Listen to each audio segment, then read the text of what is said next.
Hi, it's Marcus here from Remax again. We are talking about the May 2023 market update, and I wanted to just jump right into it. So, again, as usual, we're covering a few regions here: Durham, Halton, Peel, Toronto, and York. Again, these are obviously the most important areas that most of us live in and work in. So, again, it's certainly important to work in these areas. So, again, this data was updated on June the 6th. So, it's been updated about a week ago, but I wanted to add a few things to the commentary today that were brought to the surface last week. One was the interest rate announcement by the Bank of Canada, and of course, the jobs report that came out as well. So, again, wanted to just kind of, uh, speak a little bit about that. So again, interest rates are again going up.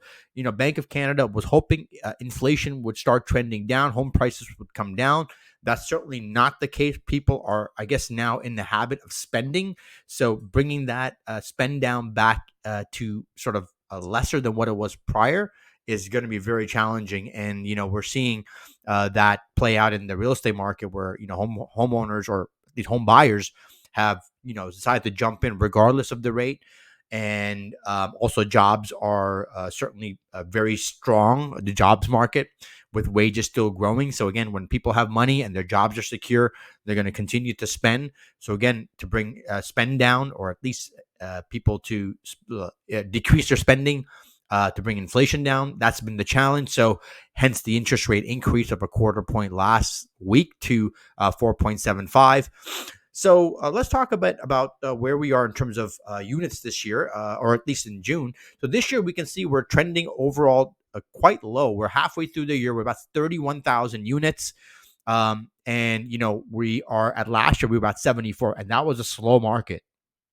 The year before that, we can see we're at 119,000 units sold. So again, we are sort of still pretty low in terms of units.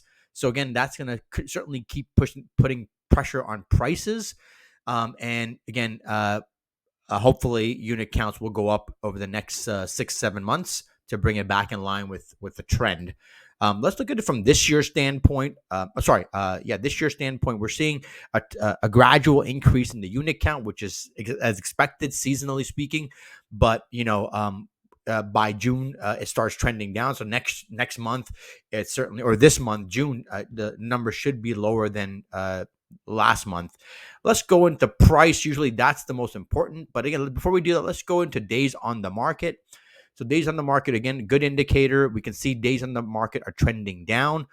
We've gone from, in January, 28 days down to 14 days now, which is, again, important because, that means demand is pretty strong. Houses are not lasting on the market, which means supply is pretty limited, given that homes are being snapped up fairly quickly.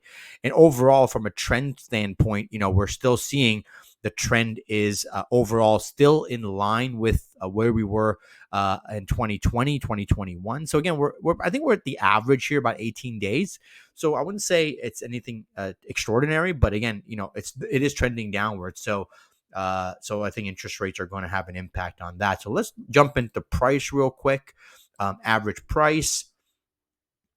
And you can see prices have continued to trend up. Now we're above the 2021 number. Obviously, still lower than the 2022, but not by a long shot. We're actually very close now to where we were last year. So let's look at it from a monthly standpoint. We can see prices from a month to month.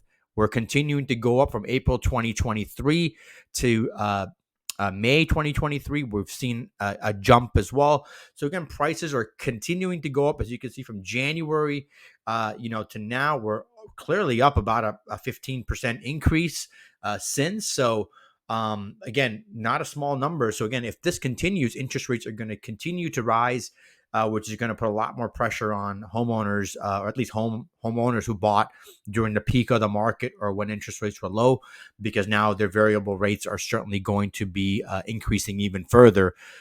So that's sort of a quick nutshell where the market is. Prices are up, inventory is low, days on the market is dropping. So again, it's a great opportunity to be a seller. Again, as a buyer, certainly a challenging time with interest rates, but unfortunately, no one controls the market. We can only control what we do. So hopefully that kind of breaks it down for you guys. If you have any questions, reach out. We'd love to tell you more.